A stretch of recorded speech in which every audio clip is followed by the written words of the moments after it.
Do you believe trauma runs in families like a pattern or breaks with you? When people ask me about the moment things shifted in my family, I never have to think twice, because it happened over dinner one night, in the most ordinary setting, and yet it was anything but ordinary for me. We were all sitting around the table, plates half full, glasses clinking, and my mother, with that little smirk she saves only for me, leaned forward and said in a tone that was meant to sting, "Your brother's promotion party was amazing. When will you do something worth celebrating?" For a second, I could feel the blood rushing in my ears, the air tightening, the usual mix of anger and humiliation creeping up my spine, but instead of lowering my head or swallowing the comment like I had done countless times before, I looked straight at her, calm, steady, and replied, "I did already. You just didn't make the guest list." The silence that followed was heavy and strange, like everyone in the room suddenly forgot how to breathe, and the clinking of forks and glasses that usually filled these family dinners seemed to vanish into nothing. My brother shifted in his chair, pretending to reach for more bread, though his eyes flicked toward me like he was waiting for me to crack. My father cleared his throat, which was his way of signaling discomfort without ever daring to challenge my mother. And my mother herself, the queen of the evening, just froze, her smirk faltering for the first time in a long while. She thought she knew me, thought she could keep poking and I would keep absorbing, but that night, everything she thought she knew about me was wrong. Of course, I didn't plan to explain myself right there, not yet. Letting the silence hang in the air was part of my answer, because for once, I wanted them to sit in the unease of realizing there were entire parts of my life they had no clue about, parts they dismissed too quickly to ever imagine they might matter. And as I sat there, watching my mother's eyes narrow, I couldn't help but think about all the years that led up to this moment, the birthdays that turned into lectures about how my brother was destined for greatness, the times I brought home small wins that were brushed aside as trivial compared to his, and the countless family gatherings where my name was barely a footnote while his achievements were toasted like national holidays.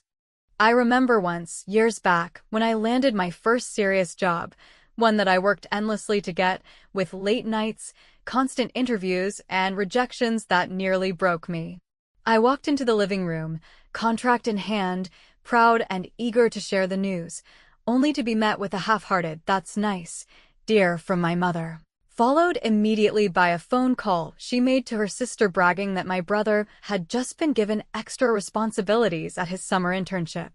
That was the pattern, always the same. Whatever I achieved, he somehow outshined it, and my family fed into that dynamic until it became unbearable to fight for any kind of acknowledgement. Eventually, I stopped fighting. At least, that's what they thought. In reality, I started building a wall around myself, not just emotionally, but practically, financially, professionally. I learned to keep my head down and move in silence, to let them think I was floundering while I was quietly working on something bigger, something that couldn't be ignored once it was finished. And the best part was knowing that they had absolutely no idea, because they never bothered to look closely at my life. They assumed if I wasn't shouting it from the rooftops, it wasn't worth noticing, and I used that assumption to my advantage. So when my mother asked her little question, dripping with condescension, and I gave her that answer, it wasn't just a clap back. It was years of being sidelined finally condensed into one line that they couldn't parse, couldn't dismiss, and couldn't demand clarity on without admitting they might have been wrong about me all along. I saw my brother's jaw clench, as if he knew in that instant that I had been holding something back, and the possibility that my achievements might eclipse his for once terrified him more than he could admit. That dinner didn't just expose the cracks in our family dynamic, it ripped them wide open. I could feel the shift happening in real time, the sudden fear in their eyes that they had underestimated me, the realization that the daughter they loved to treat as a disappointment might have slipped far out of their control. And though I didn't lay it all out on the table yet, though I didn't give them the details of what I had already done, the beauty of that moment was knowing that they would leave that night with questions burning in their heads. What had I done? What had they missed? Why weren't they invited? And those questions, unanswered, would gnaw at them more than any explanation ever could. As the night wore on and the dinner limped forward, I stayed mostly quiet, letting the awkwardness fester, smiling to myself whenever my mother tried to reassert control of the conversation. She could throw all the compliments at my brother she wanted, but the words rang hollow now, because the seed of doubt had already been planted. They knew I wasn't the failure they wanted me to be, and worse, they knew I had chosen to shut them out of the most important chapter of my life. And if there is one thing my mother hates more than not being in control, it's being excluded. That night, she got both. By the time dessert was served, the atmosphere was so tense it felt like even the walls were holding their breath, and when I finally stood to leave, I caught my mother staring at me, eyes narrowed, lips pressed tight, as if she wanted to demand an explanation but didn't dare. And I walked out with the quiet satisfaction of knowing that the best part of my revenge hadn't even begun yet, because everything they thought they knew about me was about to unravel piece by piece, and I was going to make sure they felt every single shift in the ground beneath them. If I am honest about how the dinner comment landed, it did not hurt because it was new. It hurt because it was the same script my family has been reading from for years. A tired routine where my mother throws out a sentence that sounds like concern dressed as sarcasm, my father clears his throat like a human paperweight, and my brother basks in the warm light of assumed superiority while I am expected to nod, swallow, and carry the tray, and the only part of that routine I ever truly controlled was the moment I finally decided to stop playing my assigned role.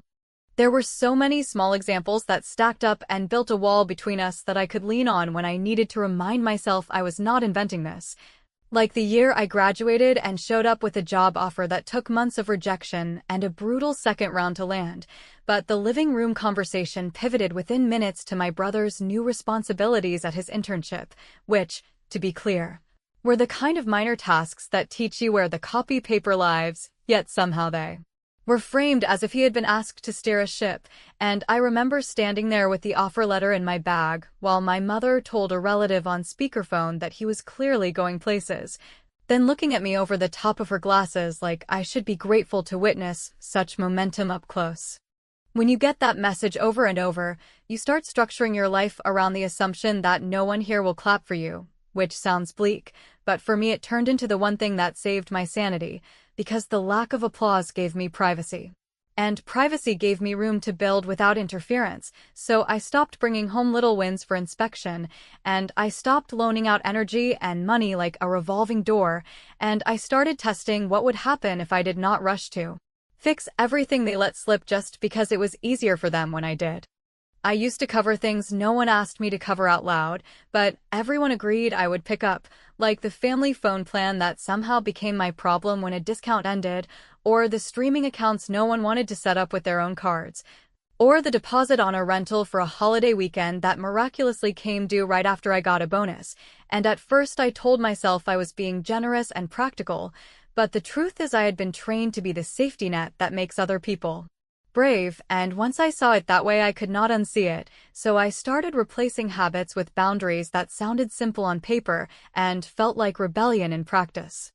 I opened a separate account that had no shared logins and no history of bailing anyone out, and I moved my savings there with a calm that surprised me. Then I ported my number off the family plan and watched the way the carrier's confirmation email felt like a small ceremony. And I reset passwords on the services I pay for so that no one would be locked out without warning, but no one would float on my card either. And while those changes seem petty when you list them, they were not about the subscriptions. They were about retraining my own nervous system to stop jumping when a text with a casual ask came in at midnight, because I knew what the casual ask really was, a hook disguised as a favor. My father liked to pretend none of this dynamic existed, which let him drift through dinners with a light conscience, but he also liked to ask me, in that sweet voice he keeps for when he wants something, if I could advance a payment, and he would sort it next month.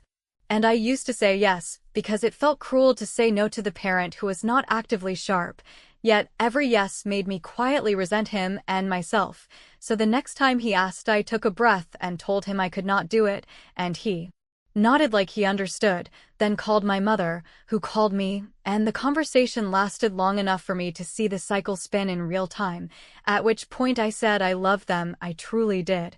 But I was done financing the privilege of being dismissed in my own home. Around the time I made those changes, something real and big finally slid into place in my work, the kind of landmark that arrives after years of boring grind. Not a headline and not a lottery ticket, but a serious sign step that shifted the ground under my feet, and the day I put my name on that stack of papers I sat in my car in the parking lot and laughed. Not because I was shocked it happened, but because I knew I was not going to tell them, not yet. And the silence would become my leverage, and I understood for the first time that withholding access is not cruelty when access has always been weaponized against you. If you are wondering whether the people around me noticed the difference, the answer is yes, in little ways at first, like when the streaming app asked for a new card and my brother messaged the group chat with a passive comment about someone dropping the ball. And I replied that the ball had been mine for years and I had decided to place it back on the shelf where it belonged, and there was a pause long enough for my mother to type a lecture I never received, because I muted the thread, then took a quiet walk and reminded myself that secure decisions rarely feel dramatic. They feel steady and irritating to the people who benefited from the old setup. The small acts were satisfying, but I wanted a move that would force a reset without a blow-up, so on a calm weekday morning I logged into every account I had ever used to prop up the family's lifestyle, and I canceled every auto-pay I had created. Then I redeemed the points I had earned on that old family card for a single flight in my name scheduled for a date that mattered only to me, and I moved the confirmation email into a folder with a title that would make me smile if anyone ever saw it.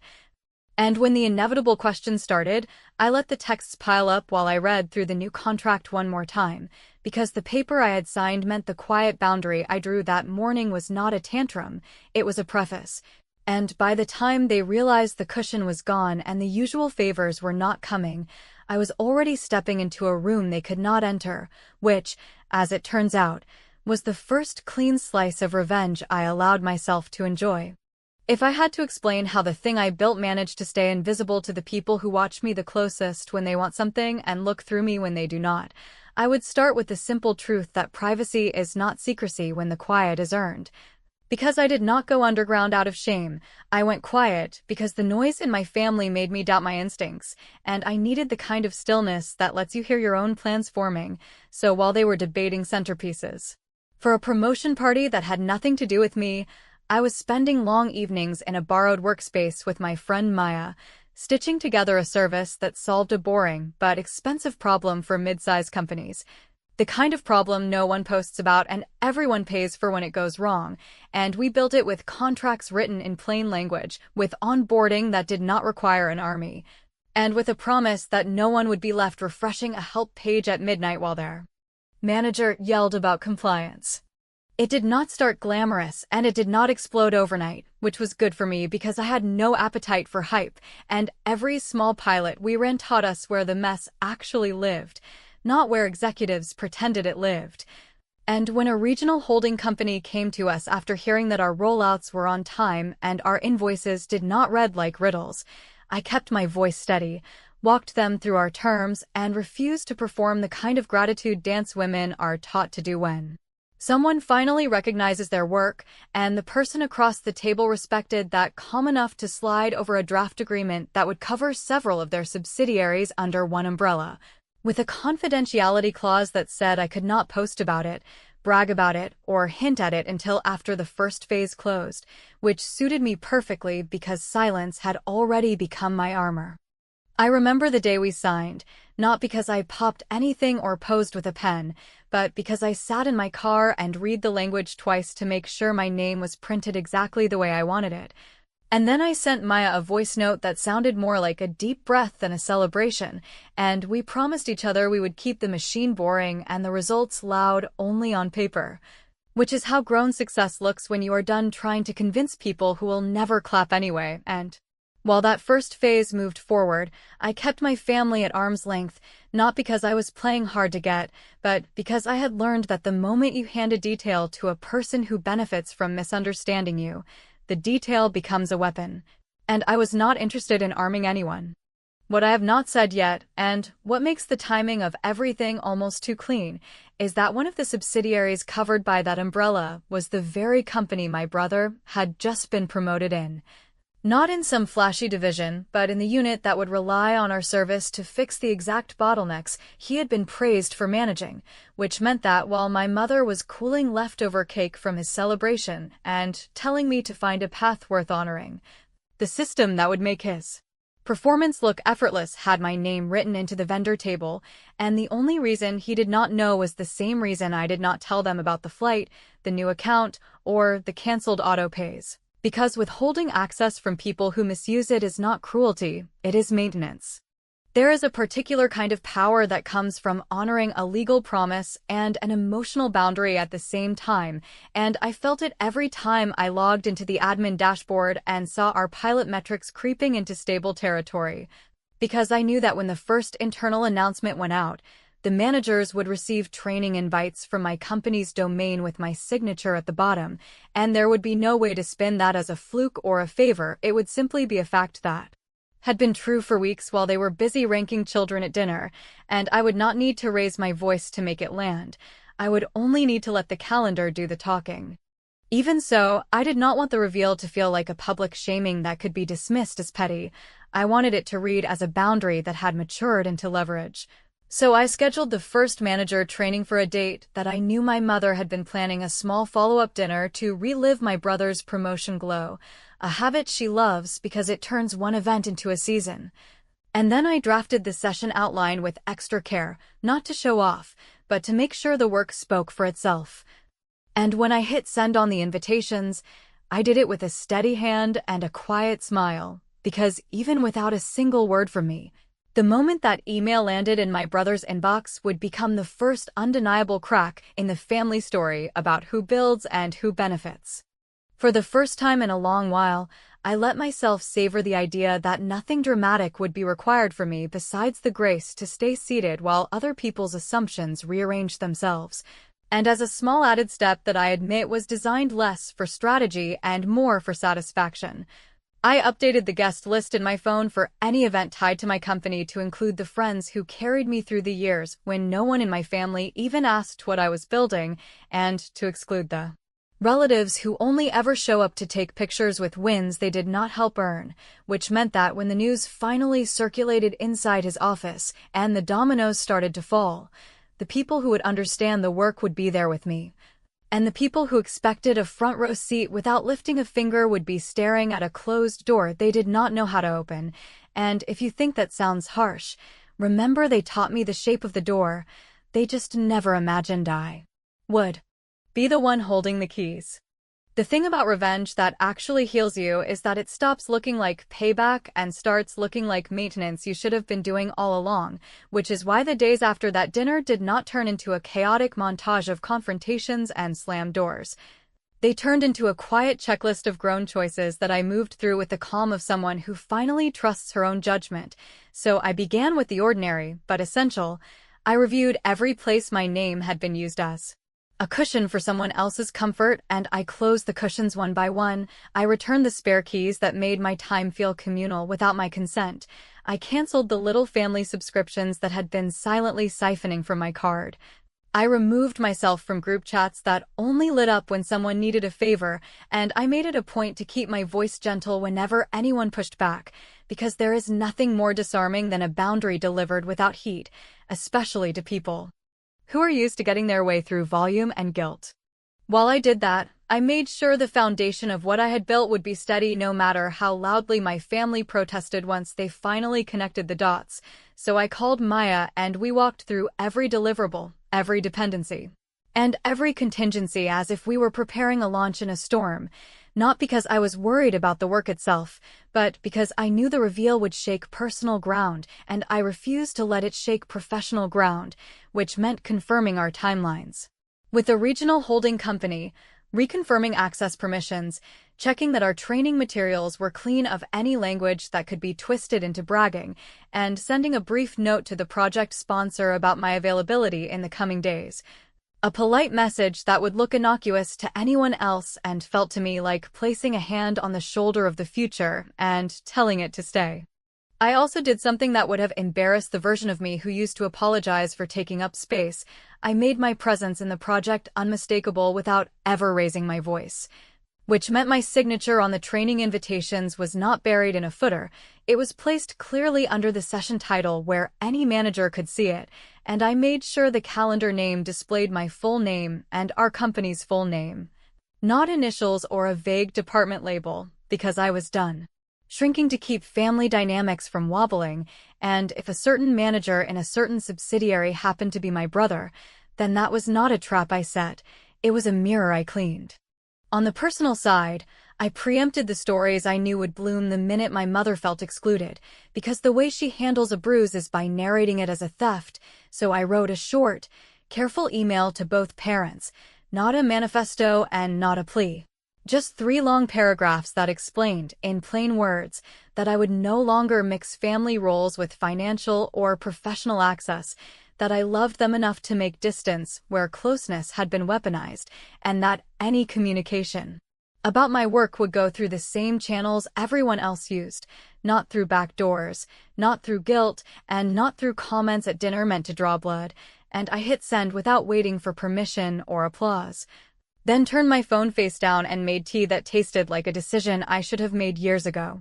The most satisfying move was also the quietest, because it asked nothing of them directly while changing everything about how they would talk about me once the news reached their circle. And that was the moment I updated the guest lists for the events that actually mattered to me, which are not the parties that involve inflated speeches and borrowed pride, but the gatherings where work becomes community. So I confirmed that our team dinner after the first training would be capped at the people who had lifted the thing with both hands, and I reserved a long table with a name card that made me smile, not because it screamed success, but because it refused to apologize for existing. And as a final check, I set a calendar reminder for the morning of my mother's follow-up celebration dinner, a small note that read, with a humor that felt almost cruel and yet absolutely fair: "Remember to breathe and remember you are not available for rescue."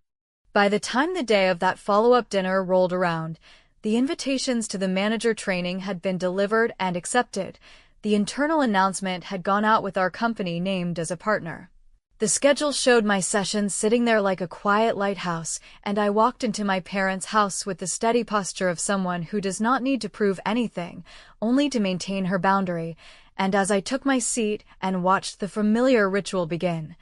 with my mother circling the table like a host who believes the universe spins on her approval, my brother's phone lit up beside his plate with a preview of the reminder email that included my name in the subject line and my company below it, and I saw his eyes widen,